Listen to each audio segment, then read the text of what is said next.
We're ready to rock. Where are you? Yeah. Okay. Well, welcome, everybody, and thank you all so much for coming. It's very, very good to be with you.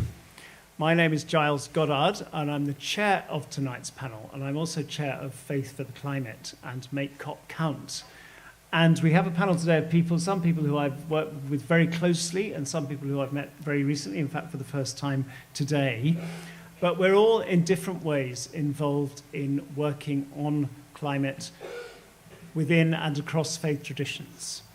And so we're going to be talking this evening about some of our learnings, some of our experiences, some of the joys, and some of the challenges of working on climate in a multi-faith context. It's really good to see you all. I'm going to ask the panel to introduce themselves in a moment, but before I do, I think we'll have a time of silence. And we will hold in our hearts during this time of silence the most vulnerable to the climate crisis, who stand to bear the greatest impacts of decisions taken at COP26, but who have experienced and continue to experience the biggest hurdles to make it safely to Glasgow and safely back home. And that includes those who are impacted by disproportionate travel restrictions, visa complications, quarantine requirements, high accommodation costs, and health and safety concerns. And we'll also hold in our hearts the effects on the negotiations directly impacting communities and indigenous peoples in the countries least represented at the COP. And also I invite you to hold in your hearts those who have lost their livelihoods, loved ones, and lives in their efforts to protect the planet, and those who will lose their lives today.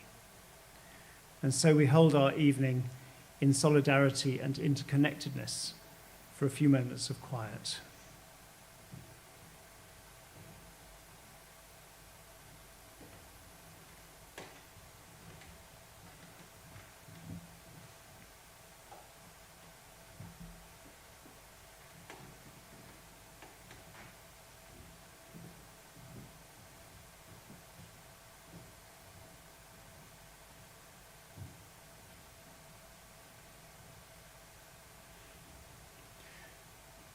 Thank you.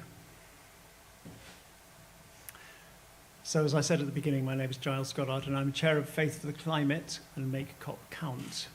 And we've been working together with a range of different faith organisations over the last 18 months or 2 years to try to ensure that faith engagement at COP was is as effective as it could possibly be. And we've built some really, really strong relationships with a number of different people, some of whom are here in the room. And it's been full of moments of delight and moments of friendship.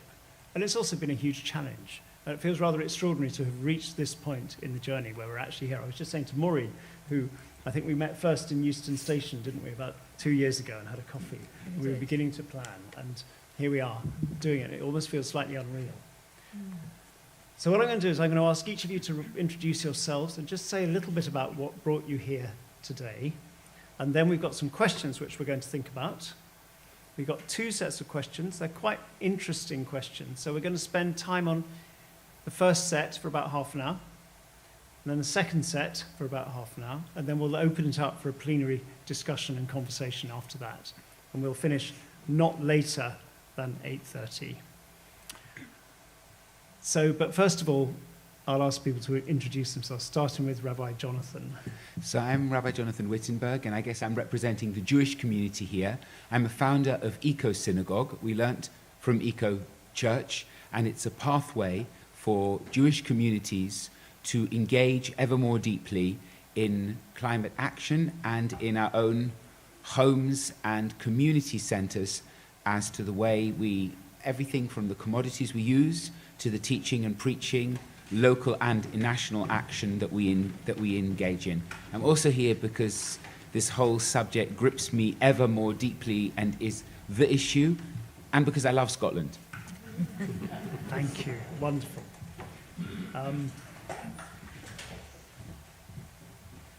I'll just, Priya, why don't you go ahead, and then we'll let those people sit down once you've come ahead. Absolutely. So you're next. Good afternoon, or good evening, everyone. My name's Priya. I'm here on behalf of Hindu Climate Action.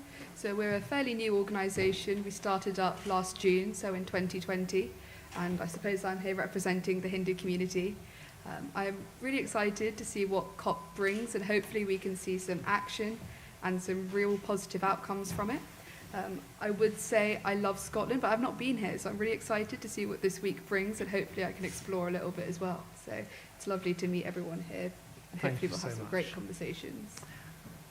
Joan, would you like to come? Joan, would you like to come and sit, all of you? Come on, there's plenty of room at the back. Lucy, tell us who you are. Hey everyone, I'm Lucy Plummer.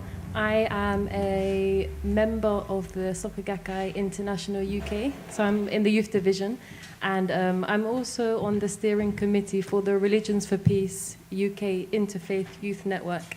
So I'm here because I'm also a youth worker, so I am really interested in advocating for youth participation and youth meaningful engagement in particular, especially in global policy making. So I just did some research about kind of power dynamics in climate negotiations in the international space and how they can kind of limit youth's ability to influence outcomes. So yeah, I hope to represent kind of the youth voice as well as, I guess, the youth Buddhist voice as well this evening. Thank you, that's wonderful. Maureen. Hi, my name's Maureen, Maureen Sire. I'm Director of Interfaith Scotland, and I'm also a member of the Baha'i community.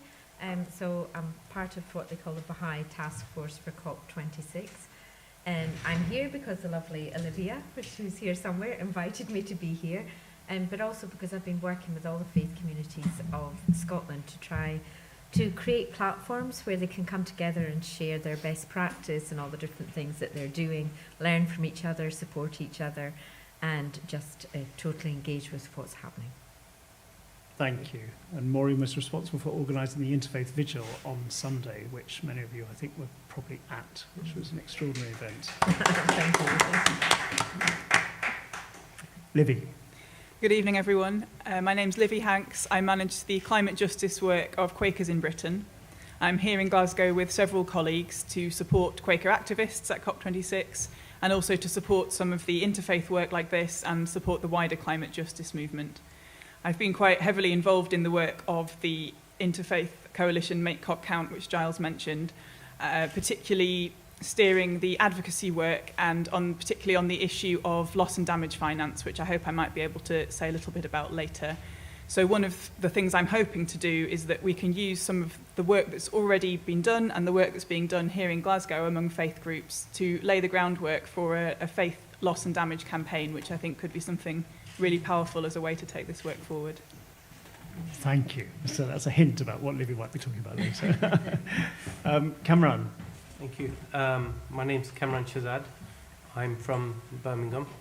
I work for the Bahu Trust from the Sustainability League, which is a network of mosques across the UK. And I'm also the director for the Islamic Foundation for Ecology and Environmental Sciences. What brings me to Scotland, I have quite a close relationship with the Highlands in Scotland, Nairn, which I'll tell you about later. But more so because I've got observer status, and observer status seems to be a bit of a dirty word outside of COP, so I'm a bit embarrassed, partly. And the reason the Bahu Trust, I believe it's the only mosque which has observer status. And in some way it's credit to the trustees, because to talk to them about climate justice normally, again, is not something trustees of a mosque tend to get involved in, and they're exploring where it is they can get involved and where they can have a say. So it's us trying to explore where exactly we fit and what we can do to further the cause of climate justice. Thank you. Thank you so much. Mikey. Hi, I'm Mikey, and for most of my adult life, I've been a government economist. And I left my post earlier this year to focus on faith-based activism in the run-up to COP. So most of that has been with XR Buddhists, And the big project that I have been working on is the Camino to COP, the 500-mile interfaith pilgrimage, which in a technical way was what brought me to COP, though I have to be clear, I was part of the support team and I did the driving rather than all of the walking. Yeah, and I'm so excited to be in Glasgow, which was the city where my parents met, and so is a very romantic place for me. Wonderful, wonderful. Thank you so much. So, by all means. So we've got some questions. They're quite long questions, and there are a lot of people here on the panel. This is the biggest panel I've ever. I said to Olivia was trying to bring other people in. I said, no, you've got enough. 7 is enough. So I am going to be quite controlling about time because I want to make sure that everyone can have a chance to. Everyone has a chance to speak. So we've got these questions. We've prepared our answers, I think, a little bit. And the first question is, are faith communities doing enough to be effective in the fight for climate justice? And so I'll just say that again. Are faith communities doing enough to be effective in the fight for climate justice? And I'm going to ask Cameron if you can do us a minute or so on that first. Thank you. Yeah, minute doesn't do justice to No, that. it doesn't. Minute-ish. Okay. Yes and no. We need to differentiate between the religious faith communities and the faith establishments. I don't think the faith establishments are doing enough. There's more they can do. And I think they need to go beyond just doing an environment day or tweeting about something or releasing statements to say, hey, we want, so-and-so our communities do this. It has to go beyond that. They need to start putting climate justice into their strategies, because we know faith communities are good as the establishments because they do it for poverty. They raise millions of pounds for good causes, so they have the ability. But the faith communities that are not necessarily related to establishments, we're starting to see a rise in that movement. I mean, we're seeing it here. I mean, now, The Guardian, the BBC, all covered the faith communities more than anything else. XR, I think, has also given a platform to faith communities who feel that we didn't have a home. Where do we turn to? Which committee is going to listen to us? So I think there now needs to be, the religious establishments need to listen to the communities and allow. And from my own experience, I know faith communities want to get involved, and because climate change environment is so big, they don't know where to begin, and they just need a gentle hand to support them and how to get involved. Thank you very much. Livy, what are your thoughts? So Cameron made one helpful distinction just there, and I'd like to make another one, which is that I think there's definitely been a big surge in climate action in our communities, but the question was specifically about climate justice. And I suppose, I want to draw a distinction a little bit there, because the climate movement in the UK has historically not been justice-focused. And we've seen that in our faith communities as well, as you would expect. I think it's been true really across the UK and much of the global north, that our work on climate has tended to focus on it as an issue of the environment and a question of perhaps science and technology and a question of individual lifestyle change. The climate justice movement really has been led from the global south and by indigenous people for a long, long time. And I think it's important that if we're going to adopt the phrase climate justice, we need to be aware of that history, and we need to be also adopting the climate justice movement's analysis, which is that the climate crisis is an outcome of an exploitative capitalist system and of centuries of colonialism. And we need to be adopting the demands of the climate justice movement as well and taking our lead from it. And I think sometimes perhaps it can seem, we worry that that's going to be too abstract and too difficult for people. But what I've seen with the Make COP Count work is that actually there was a really strong consensus that justice was where we needed to focus our efforts. There was a real strong consensus that we wanted to work on loss and damage, which is a key issue for the climate justice movement. And so I think when we present those issues clearly and we make them relevant to people and we explain what they're really about, it does resonate. So I think, we shouldn't assume that individual lifestyle change is always the way in. I think it's really important to bring that systemic analysis to the work that we do. Absolutely. Thank you so much for that and putting it in that wider context. I mean, at its simplest, it's that the people who are suffering most are the people who did least to cause it, isn't it? And that's just a rampant injustice which we have to overcome. And we'll come on to talk about that more as the evening goes on.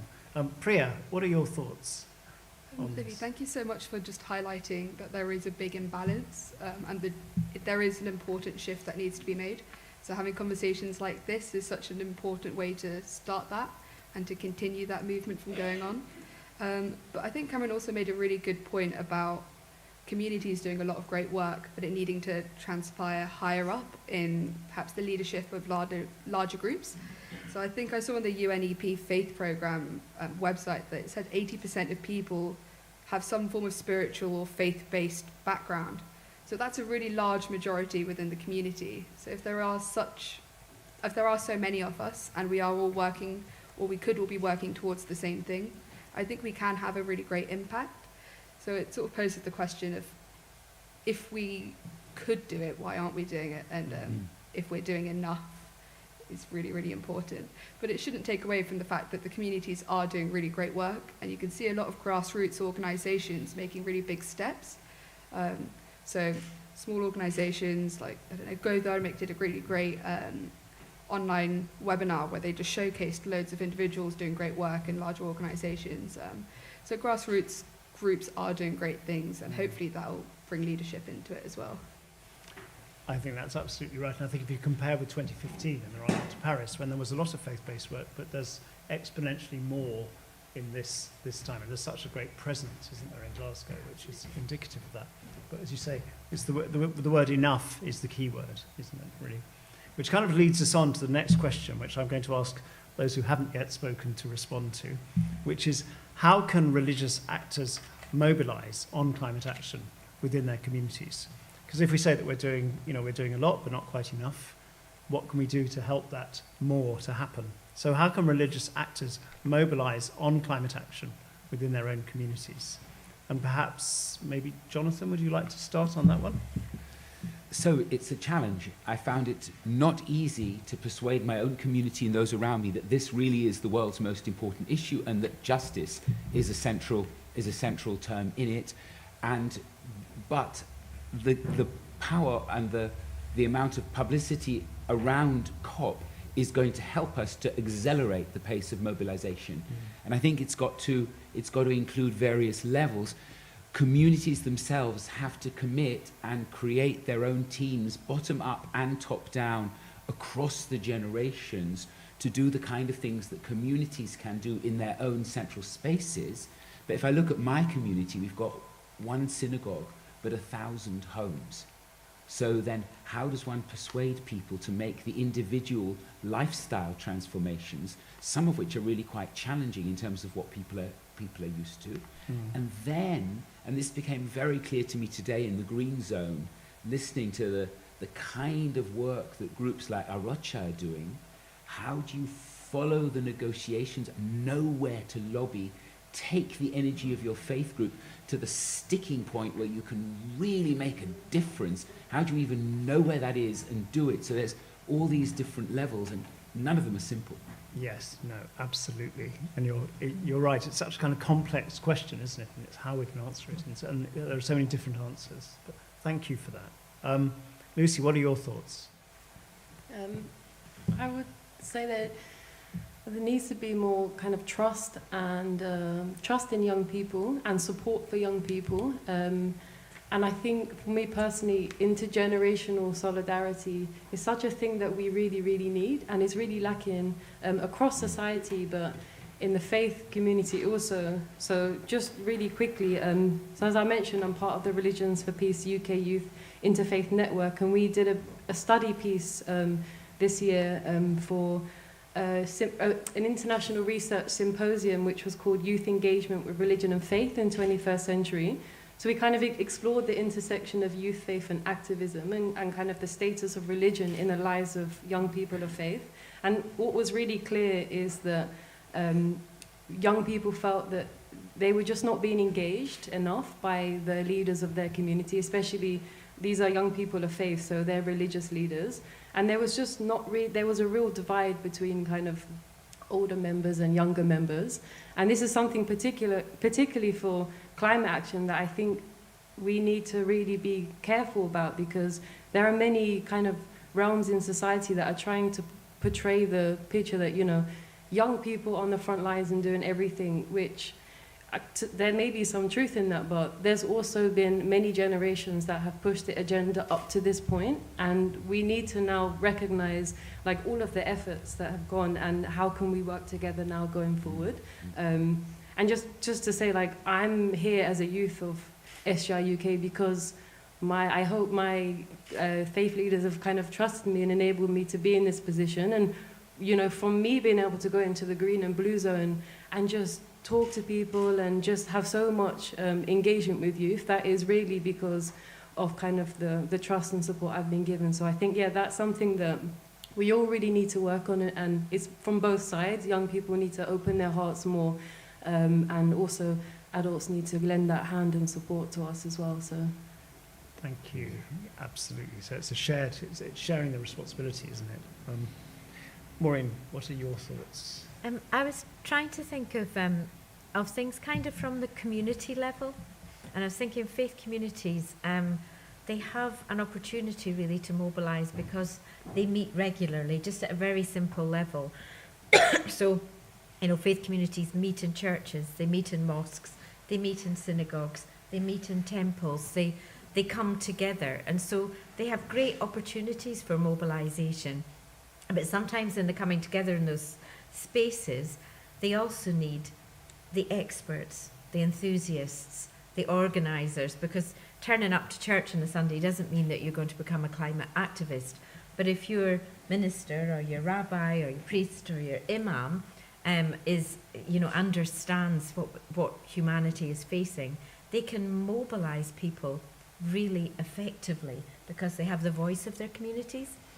So I think there's something about looking at communities and just exactly where they're at. So not only is it that they have places where they meet, but they have something that can perhaps reach to the deepest motivation of their being in a way perhaps that other organisations don't have. And that is that most faith communities, in fact all faith communities that I know of, have scripture or have something that they can turn to that will be exactly about what's happening to us right now. So justice, for example, justice has been mentioned a number of times. And in every faith tradition, there will be scriptures that talk about how there is need for justice and equity and fairness on the planet. So if the experts and the enthusiasts and the buildings and the scriptures and all those things come together, then you've got incredible ingredients for really touching people's hearts. Because here on this panel, there's a lot of people who are experts, but an awful lot of people who just go to the church or go to the mosque or go to the synagogue or go to the temple. They feel out of their depth a little bit, I think, sometimes with, there's all this information, and I mean mountains of information, and lots of terms that are used to describe the different things that are happening. I know if I was to say to Mrs. Vergai, the old lady who comes along to the Baha'i 19-day feast, and I was to talk to her about loss and resilience, she would not know what on earth I was talking about. And so we sometimes, when we're with the experts or we're with people, even who are enthusiasts and begin to know what's happening, we can lose just the ordinary everyday person who's an incredible resource, even just by the language that we use. So I think mobilisation of the masses within the faith communities, and there really are masses within the faith communities, needs to really go to where people are at and start there, because there are children's activities, there are youth activities, there's women's groups, there's festivals and feasts and holy days and all sorts of things, I think, that could be used to really mobilise faith communities. So I think go to where the communities are at and look right down at at just what do they do and how can what they do be used to help them to understand the terrible crisis that we're facing. Thank you so much. So this is kind of outgrowth, yeah. Please feel free to report if you wish to. I'm going to ask Mikey, and then we'll open it up for a wider discussion. Mikey, what are your thoughts? So I wanted to speak about one particular aspect that can help mobilize, which is the spiritual practice itself. So I'm part of XR Buddhists, and one of the things that we do is we take our meditation, be it our silent meditation, our guided meditation, our walking meditation, and we take it out into the world. So we might sit in a shopping center, or we might sit outside a bank like Barclays, which has a terrible record of financing fossil fuel extraction. Or you might take your practice out into, merely outside into nature. And I think there's something very, very powerful about doing that. I think it's quite an inclusive way of helping people to engage. Taking something out of a building that it's usually seen in can be a way of making it more available to other people who might not perhaps feel comfortable in that building. And that's certainly my experience of sitting down in public and meditating very powerfully. I can remember in one of the rebellions sitting in Trafalgar Square at dusk, closing my eyes and opening them half an hour later, and it felt like 100 people there, because people across traditions, I think, have practices of contemplation, of prayer, that can be used, and these approaches also can lend themselves to working in an interfaith way quite well. So that's what I was thinking about. Wonderful, thank you. So grounding it in a practice in daily prayer or meditation is absolutely vital. We've covered the kind of gamut really, but Cameron, I think you were going to come in. Yeah, I just wanted to add to Maureen's point. Quite often when we think of climate justice, we think of the global south, but we have lots of climate injustice taking place within our own home constituencies too. And that's a good way to introduce people, because when they can see around them, why the faith community is very generous, because it's the easiest way for us to feel like we're doing something. I'll give £10 for a disaster, I think I've done my bit, I'll feel good about it. Because quite often we're disconnected, we feel we're powerless. But when we, like in mine and John's area where we live, it's classed as one of the most socially deprived areas in the country. But asthma is high, heart disease, diabetes. In some areas we're starting to see floods. But then any money spent tends to go to the more affluent areas, the bicycle lanes, and even the new clean air zone we have.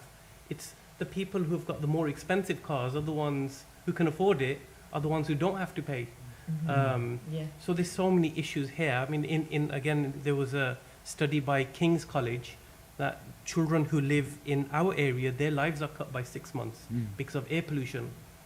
So when we introduce these things, I mean, this is how when we did a Imam training workshop, our rule was we're not going to talk about the North and South Pole. We're not going to talk about what's happening in Bangladesh. We're going to focus on our area so they can see, and then they feel they can identify the solutions and get stuck in themselves. So practically, that was a very good way for them to start seeing it, and then they start putting the dots together and start seeing the bigger picture. Really helpful, thanks. Livy, and then I want to ask you all a question arising from this conversation, but Livy, go on. I think, Cameron, that's really important, and I think the key really is collective action, which can be very small scale and very local, and there is good evidence that can lead on to larger scale and more powerful actions, and perhaps also more politicised actions as well. As I kind of touched on before, I think sometimes when we want to make climate action accessible, we go straight to kind of lifestyle change and talk about going vegan or talk about recycling. And actually, if you're focusing only on those individual actions, I think you very quickly kind of come to a dead end. And it's not to say we shouldn't do those things, but we do them on our own and nothing really changes. And I think it can actually be quite disempowering. But when we start to do things together, even if they might not seem immediately related directly to climate, we start to realise and build our collective power. I've certainly felt that in the last 18 months working in the interfaith field, and not even just working collectively within your own faith tradition, but reaching out and working collectively with others. I have just been astounded at the power and the power to change and to grow, and just the learning, because, even, being director of Interfaith Scotland, I might know a bit about faith communities and bringing them together, but didn't mean that I had any particular knowledge or expertise in climate-related issues. Why, but I have learnt from the faith communities, from the eco-Sikhs and the eco-congregations, and the Quaker community and others, and so it's kind of, if I think of it in a personal way, I feel like I have grown exponentially in my understanding, and then if I translate that to my own Baha'i community, I think, well, I now have a responsibility, because, there's my own community. And so with the Baha'i Task Force, one of the young men there, Alan, said, I really want to write an eco-pledge and get our community to commit to doing things, all the time. But he wanted to do it in a particularly Baha'i way, so he took things like the Baha'i calendar and said, right, we'll have a pledge every month for 19 months and make those things part of your life. So it was just launched today, which is probably why it's in my mind. But that was just someone in the community who's an enthusiast, not an expert, but he then worked really hard to become the expert. So, you'll find in every community that there's somebody that is the expert. So it's kind of finding them, giving them the power to their elbow to go and do something with their enthusiasm.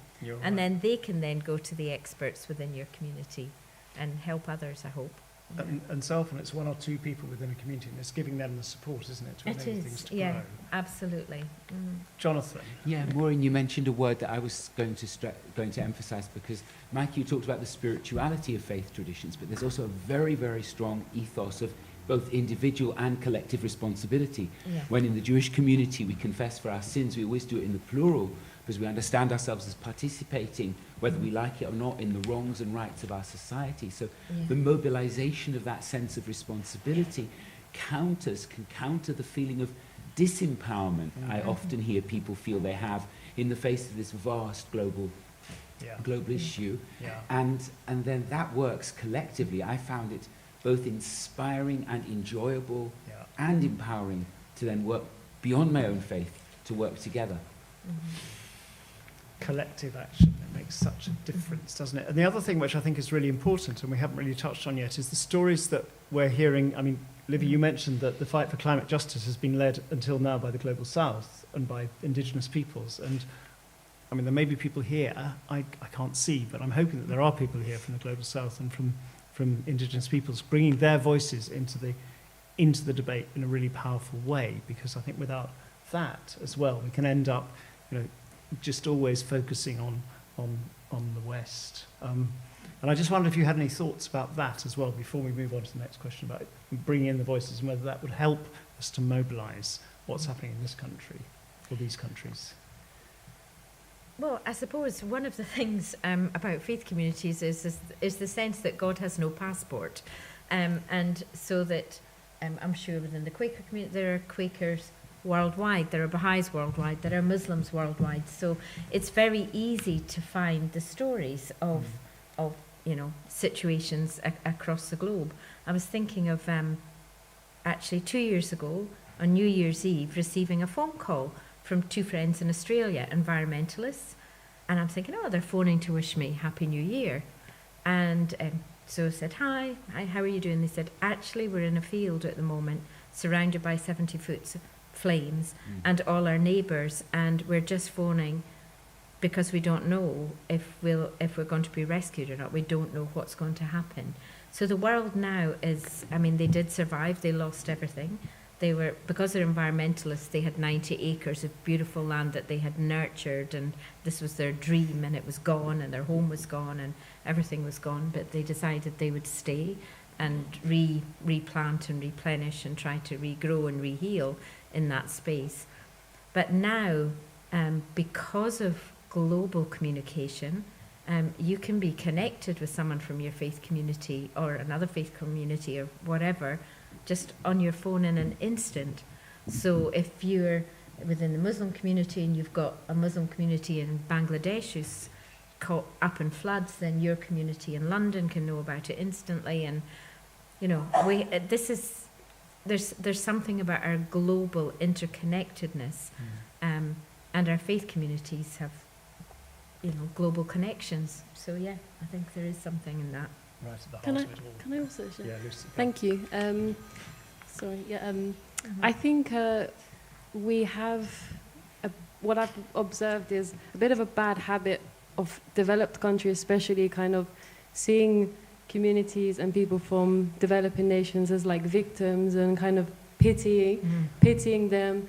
And you know, I speak to a lot of youth activists from the global south, and they really dislike that, and they feel that they're brought to these kind of conferences to be the emotional kind of victims, and you know, they're made to tell stories of like suffering and just to kind of get the emotional pull from the audience, when actually a lot of the youth that I've spoken to are like, we're stories of hope and we're stories of leadership and we're stories of resilience, and we want these stories to be the ones that are heard. We don't want to be, you know, become and be pitied. We want to be, you know, be seen for the amazing stuff that we're doing. So I think that we really need to change the way that we look, without obviously dismissing the reality of the situation, that they are the ones that are suffering the most, but we should really be looking at them as really empowered agents of change. So, yeah. Yeah. Amen to that. Thank you for that, Lucy, because that leads us on really neatly to the next set of questions. Because so many of the voices we hear from the Global South have been at the forefront of the demand for radical change, haven't they? And so the next question, which we're going to answer or consider, is, are faith communities too conservative in their dealings with governments? So are faith communities too conservative in their dealings with governments? And I'm going to ask Livy if you could answer that first. Giles, you know what I think. I mean, the short answer is yes. I have seen with Make COP Count, I think we've seen perhaps more coordinated advocacy efforts, interfaith advocacy efforts than at any time in the past, as far as I'm aware. And as I said before, a real consensus that those asks need to be justice focused. So that's been incredibly heartening. I do think that sometimes there can be a rush to just engage with government sort of regardless of how we're doing it, and that it's obviously good to be constructive, but we really shouldn't hesitate to be critical when it's justified, and it's very often justified at the moment. When a politician wants to meet with us, it's easy to think, oh, great, but I think it's important to ask ourselves, well, why? What are they getting out of it? Because all too often, when they're engaging with faith groups, you know, they love getting us on board because they want us to help faith wash their agenda. And I think it doesn't mean that we shouldn't engage with politicians, but we should be very alive to that risk, I think. And I think we can be too cautious. You know, it's often conservatism in that sense isn't rooted in ideology. It's simply a sort of a fear of being too outspoken, of saying too much, and of wanting to make sure that we're taking everybody with us. And we do need to take people with us as far as we can, but to do that we have to lead. We can't wait until everybody just thinks the same. And my experience, certainly with Quakers, has been that our communities want us to be prophetic. They want us to lead and to say more and to do more and to rise to the scale of the challenge that we're facing. So I think that fear of saying too much is really, really unfounded. You know, this is the struggle for all our lives, for certainly communities in the Global South, for people my age and younger. This is the struggle for our lives. There is no saying too much. You know, we need to say what's in our hearts and have the courage of our convictions, including and especially when we're speaking to those in power.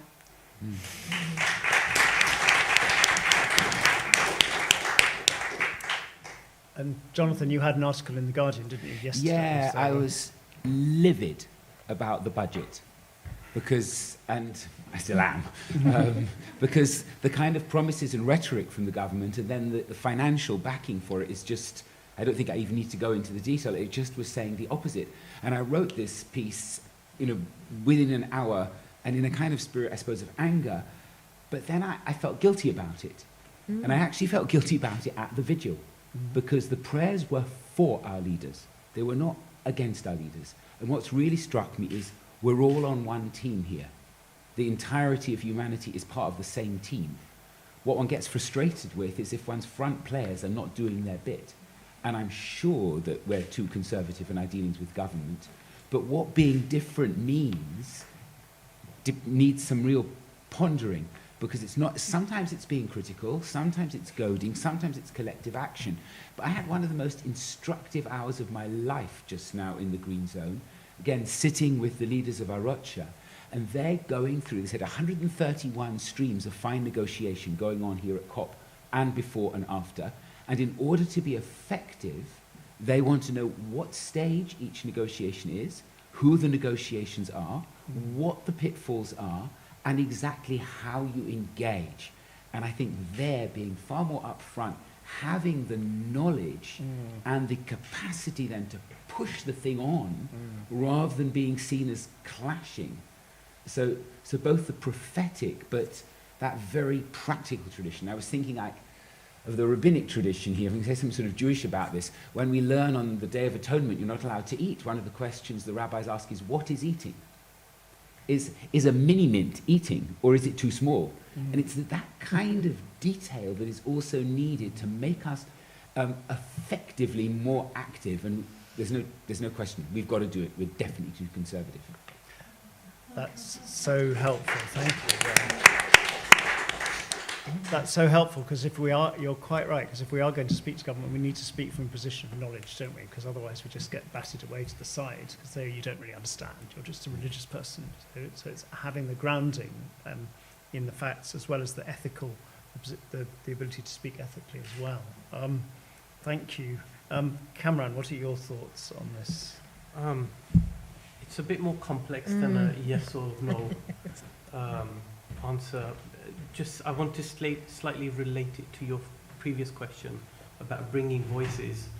I would answer by asking you, who's listening? And at the moment, there's a feeling, I think, throughout the country that our politicians do not listen. I mean, Elizabeth Tutu yesterday gave us a brilliant speech. She spoke beautifully there. In fact, all the leaders said some great things. I don't think the actions that come out at the end will reflect what they've all said. And in my communities, I mean, the other thing is democracy isn't as open for us, especially if you're not Caucasian or white-skinned. I'm sorry to say, we suffer racism too. More so if you're a Muslim, because every time we try to get involved in democracy, you're trying to implement Sharia law. Every time we stand up for something, prevent are involved. So we have all sorts of complex issues. And like the churches, I mean, the Church of England has bishops in the House of Lords. The Catholic Church is a state in itself. We don't have that same access to get involved. And then so we've always been kind of conservative about what we can say, what we can't say. And then as religious organizations, especially the Muslim organizations, since 9/11, the governance checks on the Muslim registered organization is way higher than anybody else, unfortunately. So then we tend to just take a backseat because we're not sure. And it's then harder to form coalitions because people we have want to cozy up with ministers and others, and then they don't say things. So we have some of those complex challenges. And sorry, just my last point, I know we're, again, in the communities I live, I mean, decades they've been facing the same issues. So they think, what's the point? I mean, just like XR and others think, well, we keep saying these things, but you're not listening. Yep. Yeah, that's so powerful. Kamran, thank you for sharing that, because I'm sure lots of people didn't, I mean, putting it like that makes it very clear to us, doesn't it? Yeah. And it means that we have the different members of this whole coalition have different responsibilities. And, within the Church of England, we do have this extraordinary access, which we need to use that. But Maureen. Yeah, I was going to, you actually just really said what more or less what I was going to say is that it's not a level playing field in this country. It's not a level playing field in Scotland. So, yeah, I think that, for example, the churches do incredible things. There's 550 eco-congregations. There's 1 point so many million Christians in Scotland. And so they can be seen to be the ones doing masses of stuff, and they are.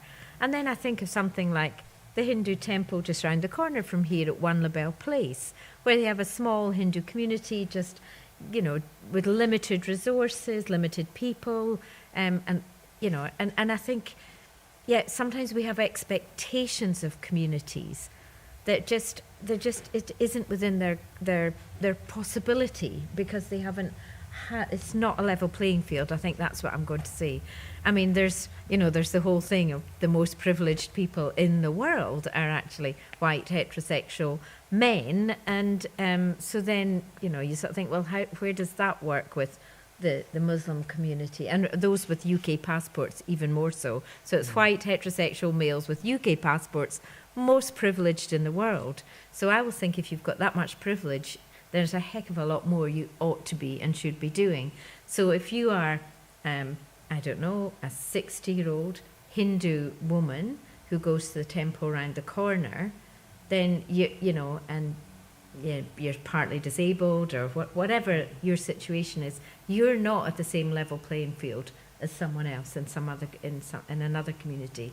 So I keep coming back to go to where people are at and start at that point with them and empower them and just not that. I also take what you were saying very strongly, Lucy, that it's not about feeling sorry for them and thinking you have to go in there and fix people or make them something different to what they are. With just the tiniest little bit of resource, communities are incredible and will do and can do incredible things. You'll know that, Cameron, from your own community. But the frustration I feel is the expectation of them sometimes. When the people have these expectations of communities that are already feeling burdened and stressed, and then they wouldn't know how to go to the First Minister of Scotland or whatever because they're busy just surviving in their context. And someone made the point at this morning that there are lots of different ways of contributing as well. So you might be the people who are making the tea, for the people who are going to go out and do the activism. So you're then still part of the movement if you're making the tea. Or you might be someone who lives in Glasgow and you've moved out in order that an activist can come and stay in Glasgow. So you've made a contribution in that way. So there are all sorts of different ways in which people can make contributions, and it's important to value those. That's hugely important. I think I was with them, and that's probably why the Hindu community's on my mind. I was with a whole group of Hindu women last night online for a creative writing activity. But they were talking about what they grow in their gardens and the herbs and how they've been teaching their children to grow things and not to waste things and to eat what they grow. And so that you're right, there's so many different levels of contribution. Which leads me on to our last question, and I'm going to ask Priya first to answer this, which is what internal, institutional and ideological barriers to action on climate justice do faith communities face, and how are you overcoming them? So that's a long question, but basically it's what are the challenges? That's all right. I've been pondering this question before I got here anyway, but listening to everyone's responses to the other questions has sort of changed my mind a little bit. I think there's been some really, really great points raised, especially the one just now from Cameron saying that all of his communities, there's loads of different ways and different thoughts and paths, but it's really hard to try and find one collective. And it's fairly similar in Hinduism. The faith itself and the collective is very, very different. So my beliefs might be completely different to a Hindu who's on the other side of the country or in a different part in India. But it's trying to find a way where we can bring all of our voices together for a communal purpose to make sure that our voices are heard. And it goes back to that idea of there's great movement within our communities, but until it reaches that leadership level, the ones who have the greatest voices, or who are the loudest voices. They don't necessarily have to be the greatest voices.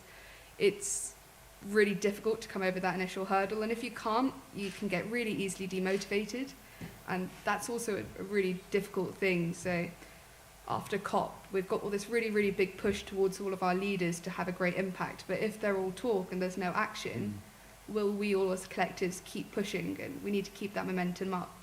So the government has a really big responsibility to make sure that they're representing our voices accurately, but if they don't do that, we have to be perhaps louder or more powerful and more collective to make sure we're getting across whatever we need to. But one of the other thoughts I had was also accessibility, which has been touched on before. The climate conversation isn't always tailored to our communities, which is why it's really important that everyone here is representing their groups and understands their communities enough to change that dialogue so that it's more accessible.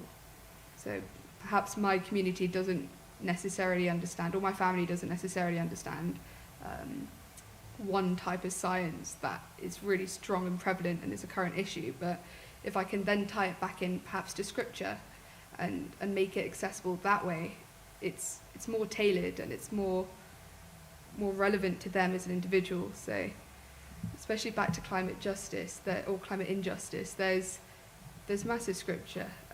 So there's one quote which Vasudeva Kutumbakam, which translates to the world as one family. How can we be practicing the world as one family when there's significant communities who are so injusticed by our actions, be it as nations or just as more developed countries, not supporting those lesser developed countries? I suppose those were a few of the thoughts, but my mind was buzzing when everyone was having their thoughts, so I've been trying to collect them. I'm not sure if I have. So. That's great. Thank you very much. Mikey, what are your thoughts about that question?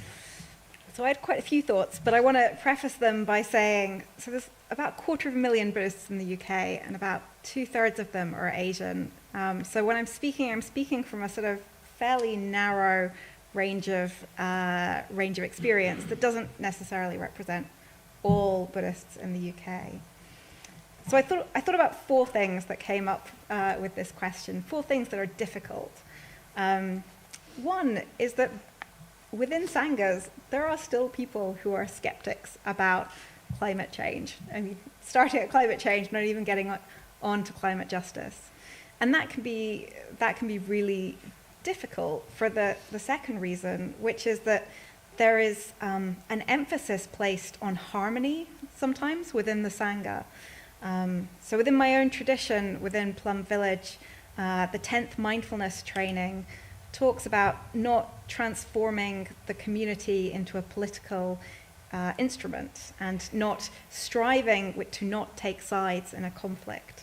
And I can tell you that there are things that I don't feel are a conflict. They are science. They are a matter of they're very clear. But for other people, these things can be seen as a conflict, and so there can be concern about doing these things within the Sangha.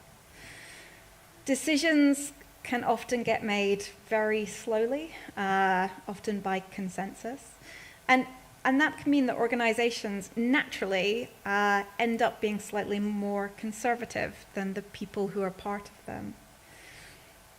And finally, I think different faith communities have different experiences of political action, particularly thinking about action relating to the UK government, which is what we've been talking about, and several of the speakers have touched on that. There's different institutional power.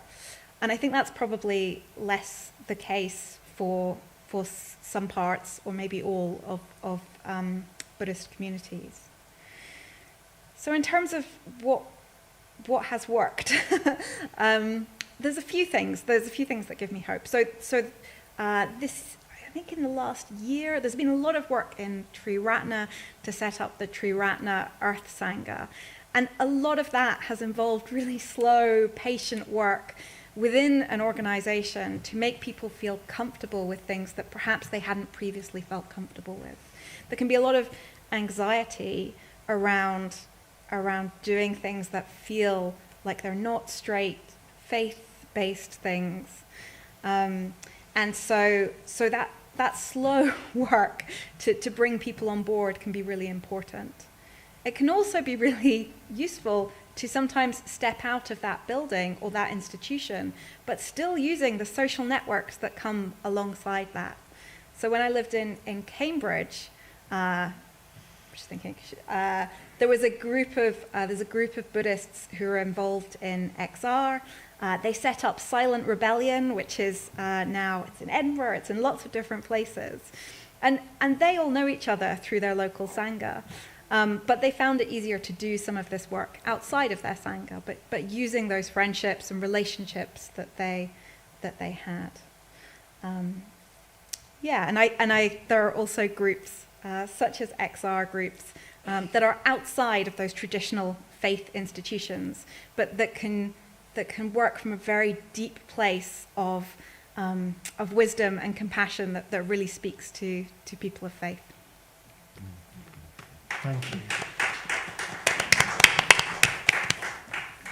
And finally, on the question, before we open it a bit more widely to all of you, Lucy, what's your thoughts on this? I think what I really want to talk about is an issue with the actual policy making process, and something that so the way policy is very heavily reliant on science, which is not necessarily a bad thing, but it's we are living with the legacy of colonization, and Western scientific models have been prioritized, and Western ways of producing knowledge is what is given credible and validation in the policy making process, which completely marginalizes other knowledge traditions, which many of them are faith-based. So I think that there's a massive sidelining, or there's no really space for faith perspectives in the actual policy-making process. And just to emphasize this, I guess I'll share a little story of what happened in the Green Zone yesterday. I've been following Youngo, which is the youth constituency, the youth group in the United Nations Climate Change Convention. And because I'm quite interested in, obviously the youth involvement and the action they're taking within the formal space that they've been given. And it was amazing. They're a fantastic group of youth who are all, working very hard as volunteers. And they recently, very recently, published their Global Youth Statement, which is a collection of 40,000 youth voices. So how they managed to get all of that in one statement is just incredible.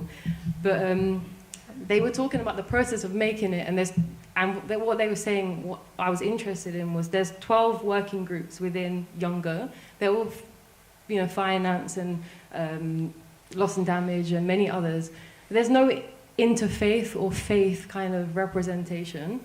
And I took the opportunity in the Q&A to ask, where is the voices of the young people of faith? And where is the input of the insights and perspective that faith brings into these negotiations and thinking? And they're all just a bit looking at each other and not in a bad way, but it's just not something that these spaces are really giving enough platform and credit to. So I said, we had this great exchange about, we should need to think about how we can challenge that and how we can bring these other knowledge traditions into these spaces and give them more credit. So, hopefully that's something that, I can take up with youth or anyone else who's interested in. But, I think just the way all the weight is given to the science, which is produced by Western minds and Western theoretical frameworks of knowledge production. It's a legacy of colonization that we need to challenge. So, yeah. Brilliant. Yeah, absolutely. And we've all touched on scriptures and the presence of scriptures in all of our different traditions, which are the distilled wisdom and knowledge of centuries, millennia, and that's there for us to draw on, isn't it? Which offers us a different way of going about things. Maureen, I realise I haven't given you a chance to answer this last question, which is about what the ideological barriers are, or institutional. I suppose every faith tradition would have different ideological barriers. And it would depend what faith tradition you were looking at, I would suspect.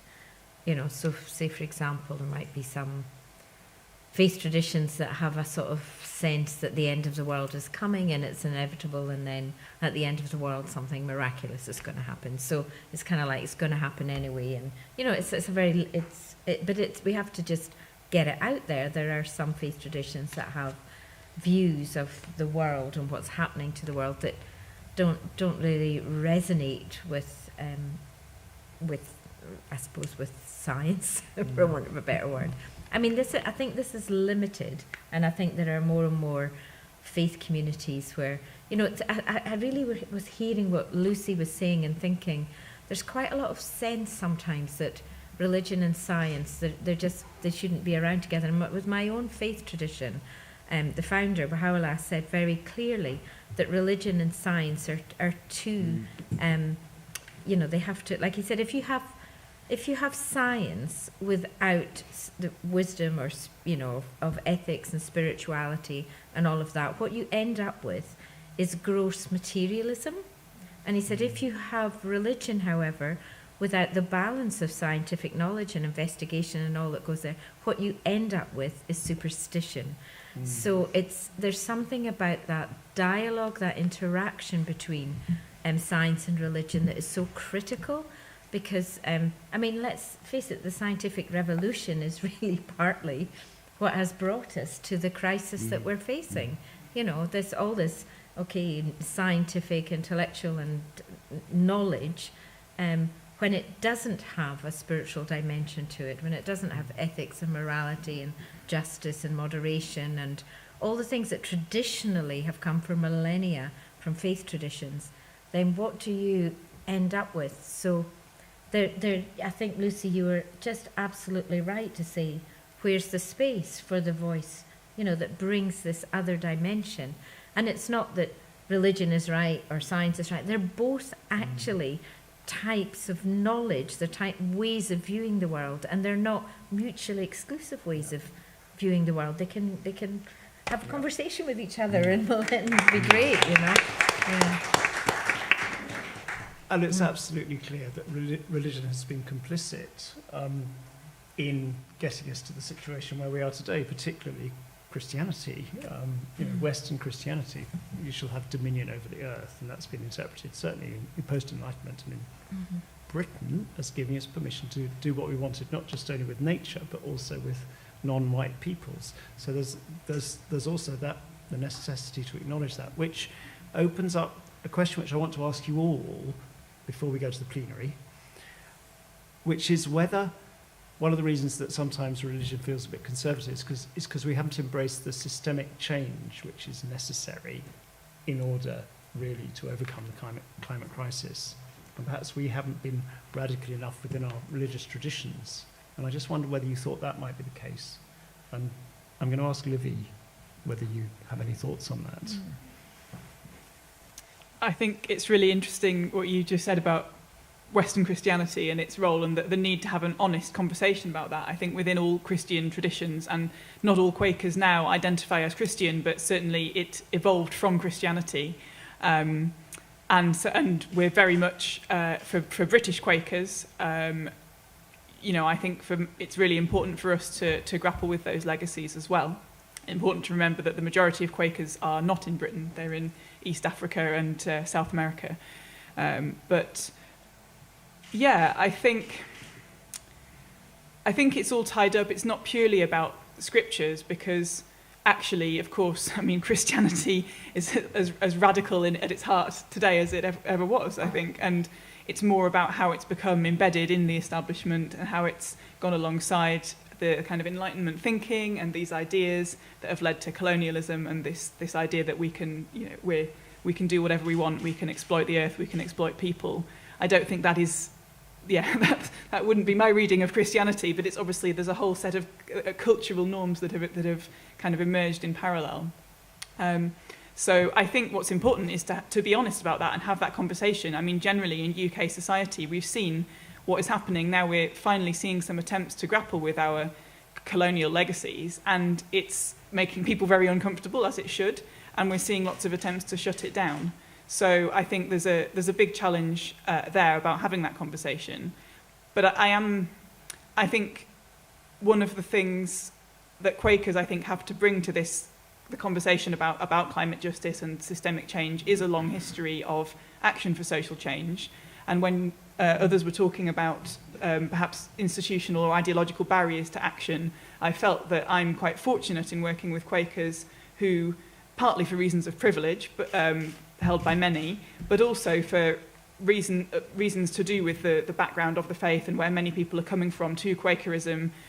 Many people come actually through the way they see Quakers involved in activism and social change work, and that is how they then are led to become Quaker as well.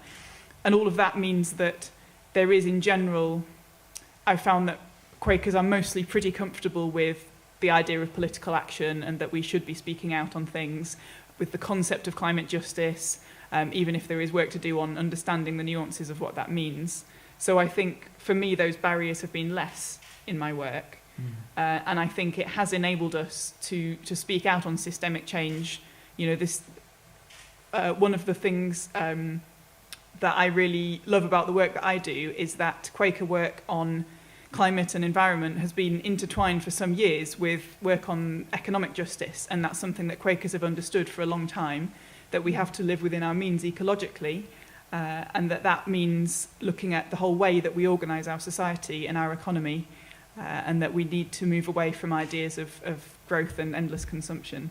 So I think we are coming from a position that sort of enabled a systemic critique, perhaps more easily than some of the some other faith traditions. But I think I'm sure the seeds of that are in the teachings of other faiths as well.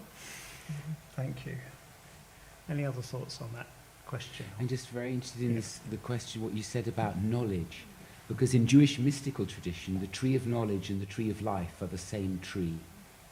And the separation in a way through the process of the Enlightenment and the triumph of science over theology separated the notion of knowledge and made it into knowledge is power and power is dominion. And then life, which we're now seeing the urgency of reasserting itself in all its life forms, human, natural, somehow got pushed to the side as the victim of our process of knowing and controlling. And these trees, they have to be understood as one tree again.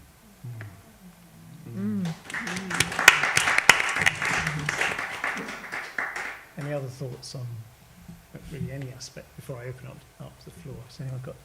I wonder, just a thought that cropped up my mind, so I'll just share it, was that sense sometimes the ideological barrier of partisanship. You know, people can become quite averse to politics because it can be so partisan. There's very little unity of thought and unity of action in sort of political sphere, so people feel more comfortable in their faith tradition, and they see their faith traditions as quite radical and taking a completely, radical view of change.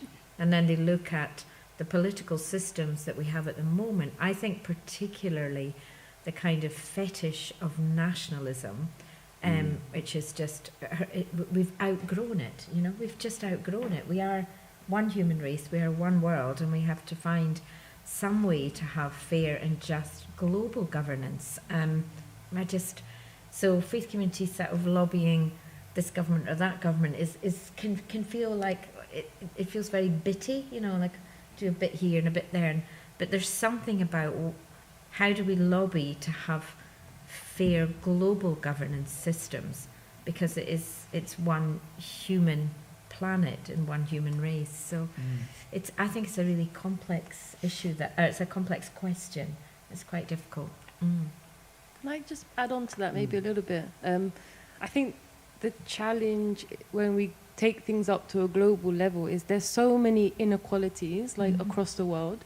So I'm just thinking of when youth participation happens at a global level, the global inequalities have become very exasperated, and you find that those youth who are from developed countries get the opportunities, and those from developing countries can't access the opportunities because of the inequalities that exist.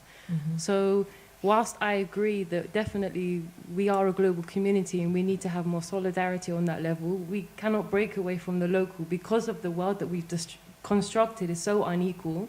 That needs to be addressed before we can kind of, I don't know how it can be done together, but there's so much inequality that is just a legacy of history and stuff. So, I mean, the conversation, because we had these very wide questions, the conversation has flowed from global to very local and local to global, and I think we need both of them, don't we? And I love the way that Kamran talked about what you were doing, in Walsall, and grounding it in your community locally. Yeah. Not Walsall. We have a post called Beeford Walsall. They're the neighbouring. Oh, sorry. Walsall Heath. So no, it's not just nationalism; it's localism. Any other thoughts? Yeah, may I Priya? bounce off that? Yeah. Livy mentioned something really interesting about systemic change not being comfortable. And I feel like as a society, we've gotten quite comfortable with loads of things. And having really big, powerful voices come in and say that climate change is happening and it's happening now and we need to act can be scary, because you're telling people that what they're doing needs to be different, and you're telling societies that their actions need to all be different as a collective to see a bigger change. But that also means we need to be more accepting of these changes, of what people are saying, but also of each other, because there's big learning to be had. So we can learn from what different communities are doing and put them into our communities and see how we can implement those similar changes, but see that impact from our end. But then also drawing from people from different backgrounds, from less developed countries, and not seeing them as victims, but using their stories to try and empower ourselves and to learn, because everyone's story is something we can learn from. It might be different from our own, but if we bring in that acceptance and that willingness to learn, we can sort of see hope and change. Yeah. And that's really very important in times like this, where there's high levels of anxiety and stress, which climate change can cause, and the effects of climate change can cause. There's something there about learning from each other, or what has been effective messaging. And the comment about leaders from the global south is really important, because one of the difficulties is giving messages that take people forward. I listened to a sermon about global warming, which began, the best thing you can do for the climate is die. Not really a great message. You often hope people will act on your words, but not in that case. And how one gives how one creates the effective steps, and what across that different faith has worked would be really helpful learning. I really love the opportunity for that. Definitely. You've been listening really carefully, and I really appreciate the way that you've been listening. So can we open it up? Is there a microphone or something? There's a hand up. Shannon, your hand has gone up. Yes, I will, yeah. And I haven't welcomed everybody online as well, so sorry, those who are watching online, you're also very welcome. Shannon. Thank you so much, everyone. This is a fantastic panel with really amazing insights. I think in the last 5 minutes or so, we've been left with some questions of what can we do in terms of working together to achieve global equality and climate justice. But I think, Lily, you actually started by saying there is something we can do, which is have a faith campaign on loss and damage. And I wonder if you could say something about that. I mean, for me, when we say loss and damage, the way we've always prefaced it at Make Up Count is, this is very technical, you have to find a way to, come up with a messaging. But, it's 3 words, 4 syllables. Biodiversity loss is 2 words with 6 syllables. That seems to have more take-up with people. So I think being at COP, listening to activists from the global south coming to COP, they get loss and damage immediately. They've been telling us to take this up, 20 years ago. So I'm just wondering, that is something, isn't it? For me, that is something that we can start as faith communities. So I wonder if you could say something. So the question was, in one sentence, loss and damage. So that's Livy. Speak to us about loss and damage. I swear Shannon is not a plant in this audience, but he and I have talked about this quite a bit. I think in a way it's unfortunate that the term we've been landed with for this issue is loss and damage, which is terribly technical. It sounds like it's about insurance claims. And what we're really talking about is people losing their homes, their lands, their livelihoods, their cultural traditions, everything they've ever known. that's what we're dealing with. And as you said, Shannon, I think hearing stories is one of the powerful things we can take from being here in Glasgow for COP26.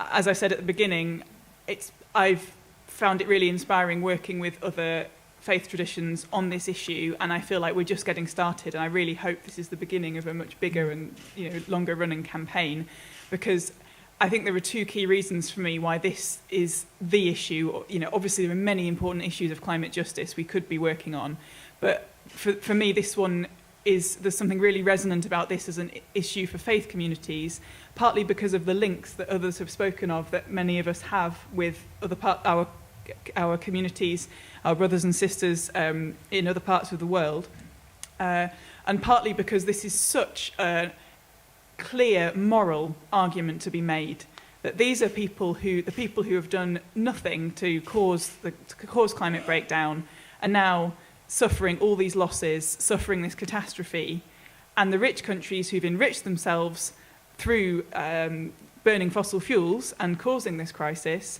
are refusing to do anything about it. They're refusing to pay up. At the moment, up till now, there is no money for loss and damage identified at all. And that's an issue that's come up at one COP after another. It's a key demand for developing countries and for climate justice activists. So it's something where we need to really keep up the pressure. The one other thing I was going to say is I just want to give a quick plug for a place where you can hear some of those stories from people, and not just stories of suffering, but as Lucy was talking about, also stories of resilience and leadership. And that's if you join the March for Climate Justice this Saturday, join the rally on Glasgow Green at 3 o'clock. There'll be lots of speakers from the Global South. And join the People's Summit organised by the COP26 Coalition, which is running across 15 venues in Glasgow from Sunday to Wednesday. So please do look that up and come and join. Thank you so much. There is now some money. There's £1 million, isn't there, from Nicola Sturgeon for loss and damage? Correct, yeah, which is a tiny amount of money. I mean, but it's symbolically very important, yeah. And I think Scotland are to be congratulated for that announcement. To give a sense of the context and the scale, one estimate is that by 2030, the annual cost incurred through loss and damage will be somewhere between, I think it's $300 and $580 billion every year. Yeah. So, £1 million, we're talking really a drop in the ocean, but Scotland is the first developed nation to make any kind of financial pledge towards loss and damage, so it's symbolically a big step. I'm going to move on, but yes, as chair of Make COP Count, we will take this forward, I promise, if everyone wants to. And there's another question up there. Speak to us. Yeah, you. Thank you very much for this platform. I think that we all realise the perfect place that faith have in the community. But as Prince Charles has said, we have done enough talking, and it's now time for action. So I've got 4 tricky questions, if I may. Have faith leaders started discussions forming a coalition, or do you just see this as a one-off discussion that you'll meet once a year? I think it's important to have regular, frequent streams of communication, and how would that play out? Question 2, I'd like to know the individual faith leaders, how do you see action taking place? Would your faiths work in isolation, or do you see yourselves working in unity with other faith groups, and how would that play out, and how would you elect one faith to take a leadership role? And you're only as strong as your weakest link, so how do you encourage faith groups that are not currently part of the discussion to come forward and join your group? And then lastly, do the faith leaders acknowledge that this is an opportunity for us all to overcome our differences and unite together for the benefit of mankind? Thank you. We've got 5 minutes left.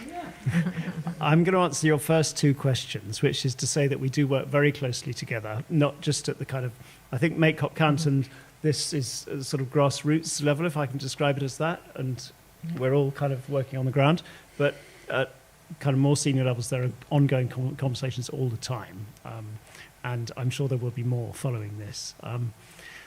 But I want to pick up your last two questions. One is, I took it to be, how do we encourage those people who aren't at the table to come to the table? And just remind us of your very last question, your fourth question. So the last question being that there's a lot of differences between faiths, but this is an opportunity for all faith leaders to come together, to unite, and overcome those differences, and to try to create an everlasting peace, and for us to unite together for the benefit of humanity. Absolutely. So let's take a comment. I think we'll go right the way along, and then that'll take us up to closing time. So the questions are, how do we bring the people who aren't at the table to the table? And is there a way of, about unity? Mikey. Right. So first off, I'm definitely not a faith leader.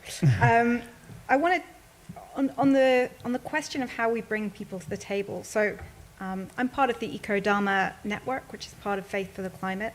And it's one of the things that we have struggled with is engaging with the Asian Buddhists within the UK, and so that is an ongoing issue that we are working with, and I think it's really important to be able to map who we are speaking to and where we are yet to develop relationships, and is it an opportunity to overcome our differences? Yes, I guess. I think there's a lot of really powerful work that can happen in an interfaith context, and I'm looking forward to seeing that at COP. Thank you. I've got to be careful not to go off on a rant, because I can sense some pain in your question. Faith groups and leaders can be complicated and full of egos at times. But I suppose rather than answering all your questions, the way I would handle it is don't try to talk to everybody, talk to the few who will listen at first. Sometimes if you try to talk to everybody, you end up talking to nobody. So just focus on the ones who have an interest, they'll get buy-in, and then slowly that will turn into a movement, and others will start sort of buying. And you won't win everybody over. I don't think we live in a perfect world where everybody will come and be united. You'll always have differences. And sometimes accepting those differences, there's unity in that. And it's important that we don't lose sight of that either. Thank you. I think it's always very appealing to talk about unity, isn't it? And of course, that's what we need in the face of this enormous crisis. But I think it's important that, I think sometimes interfaith work can slightly dissolve into this general mush of goodwill, and we have to be careful that we don't blunt our effectiveness by kind of making our messages very generic. I think we can work together while maintaining the kind of precision that comes from drawing on our own respective teachings and traditions, and I think that's really essential. And I suppose related to that, one thing I'm really hoping we can develop together across different faith groups to develop this, to take this work further, is something of a project exploring climate justice and really what that means. As I've said earlier, I think there's still a bit of a lack of understanding generally in the UK about what is really meant by that and where it has come from. So I'm really keen to develop that as a piece of work with Quakers, and hopefully working with others, including Faith for the Climate, so that we can learn from each other, we can find ways to tell those stories, so that we can talk to the lady who comes to your events, and we can talk about loss and damage in a way that makes sense to her, and without people, feeling alienated by those technical terms. So that's something that I really look forward to working with, hopefully several of you on. Well, I'm obviously going to say working together is a good idea because I'm director of a national interfaith organisation, and so I do think there is real power in the faith communities working together, because actually quite often they up their game when they work together as well. They're saying, oh my goodness, they're doing blah blah blah, like you were saying, Rabbi, that you now have eco synagogues because you saw that the churches had all these eco congregations. So when you create platforms for people to come together, not only is there more power in the collective, but they up their game. They're kind of like, oh, I'm lagging behind a bit here. I think our faith community should and could be doing something. So there definitely is a need to work together. And one of the things that just, you know, I mean, I know it is a challenge to really think about global governance, but when you were talking about loss and damage, and you were talking about the billions that were needed, I think unless there's global governance about things like weapons of mass destruction and the billions that are put on, you know, and basically on weaponry and all sorts of other things. I read recently that there's more money spent on weapons, drugs, pornography, and gambling. That's where money goes. That's where you know, the resources of the planet goes most exponentially to those four things. And so you think, actually, we do have the money to, you know, for everything that's needed in terms of loss and damage. So it's a complete misnomer in some way to say, do you know what I mean? To say that we don't have it. We do have it. So it is about, you know, something about working together, saying we do have these things, but it's so interconnected because we have to, first of all, trust each other at a global level, so we don't need our weapons of mass destruction and all the rest of it. So we do. So again, it's sort of faith-based things like trust, like dialogue, like awareness, like reaching out, friendship, love, justice, compassion. I mean, the endless things that faith could bring to the table. But it's not going to be easy. It's not. No. But yeah, working together, I think, is important. It's a good question. It starts with the first step, doesn't it? Lucy. Yeah, I'll just keep it very brief as I can.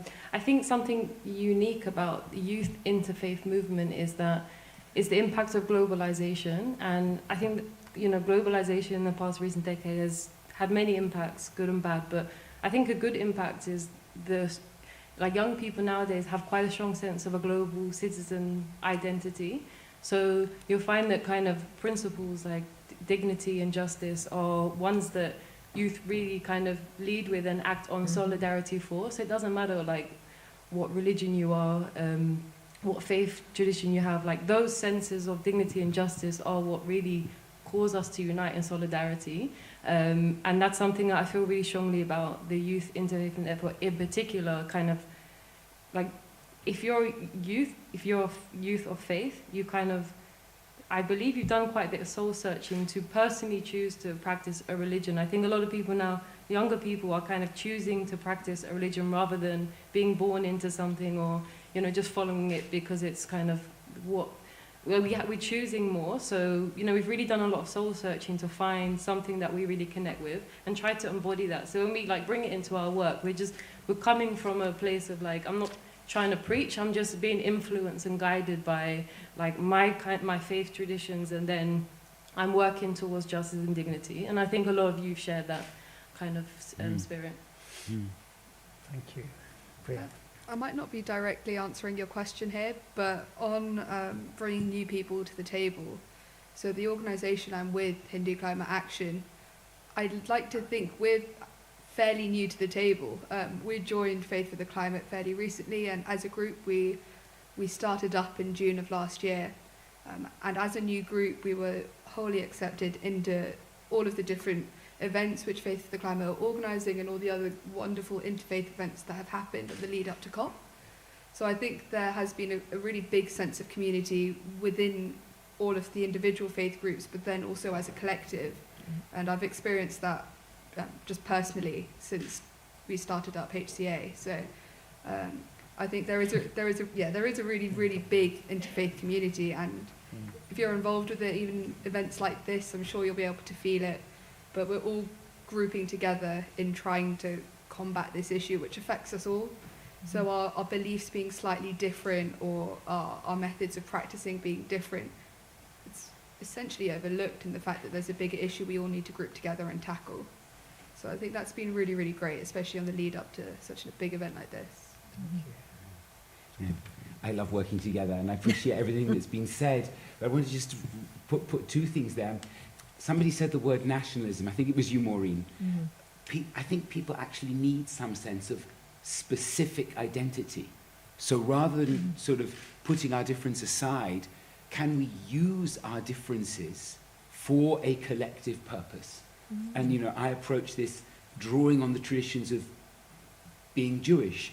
appreciating the fact that Cameron, you do it based on the traditions of being a Muslim. So the question is, can we have and deepen our kind of specific local identities without dissing anybody else, but while embracing others is the way I'd like to see forward. And the other thing I'd like to say is something about moral imagination, which I think is often so lacking. We see our own world in the way we see our own world, and the role of narrative, poetry, music, art here in enabling us to have a creative imagination that opens our soul to the world of the other is really, really important. Yes.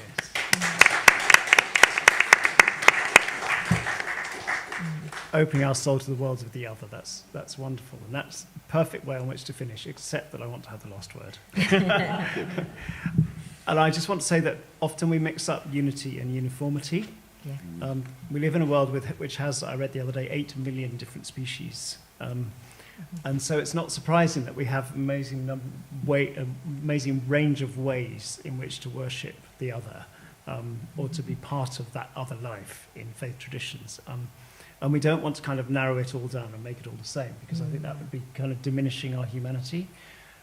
But we set up Faith for the Climate because we believed that this was something on which we could work together, we could put aside our differences. And there is something rather wonderful about looking at a Zoom screen, and you've got a Jew, and you've got a Muslim, and you've got a Christian, you've got a Hindu, and you've got a Sikh, and sometimes you've got Baha'i, and we're all there, and we're all discovering that we're dealing with the same challenges within our communities, and we're sharing our experience, and we're learning from them. And that kind of lifts us to another dimension, I think. So, Yeah. and I learnt at the Interfaith event on Sunday this phrase from the Baha'i tradition: so powerful is the light of unity that it can illumine the whole earth. And perhaps that's a moment to finish.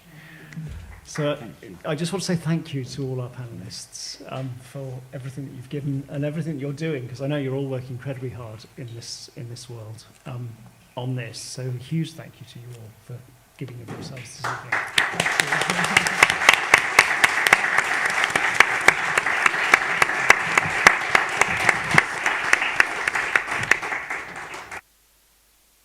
To the Soka Gakkai for hosting us, and to you all for coming. Thank you.